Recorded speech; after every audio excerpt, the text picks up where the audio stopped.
ప్రియమైన మా పరలోక తండ్రి యేసుక్రీస్తు ప్రభు పరిశుద్ధ నామమును బట్టి మీ సన్నిధికి వస్తున్నాం దేవా.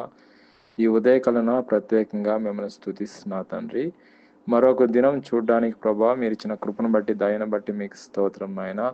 ప్రత్యేకంగా ఈ ఉదయకాలన మిమ్మల్ని స్తుతిస్తున్నా దేవా. ఎవరైతే ఈ సమయంలో ఏకీభవిస్తున్నారో వాళ్ళని జ్ఞాపకం చేసుకోండి నాయన. వాళ్ళ అవసరతలన్నీ కూడా అయ్యా తీర్చండి. గొప్ప దేవుడు నాయన. మీకు వాక్యం సెలవిస్తున్నది పిలుపులు రాసిన పత్రిక 4:19లో, కాగా దేవుడు తన ఐశ్వర్యం చెప్పున క్రీస్తు యేసు మహిమలో ప్రతి అవసరం తీరుస్తానో దేవా. ఇప్పుడు ఎవరైతే ఏకీభవిస్తున్నారో వాళ్ళ అవసరతలన్నీ కూడా తీర్చండి.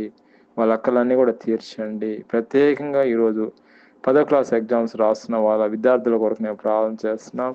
అందరిని జ్ఞాపకం చేసుకోండి. ఎగ్జామ్ అంతా కూడా మీరు సహాయం చేయండి.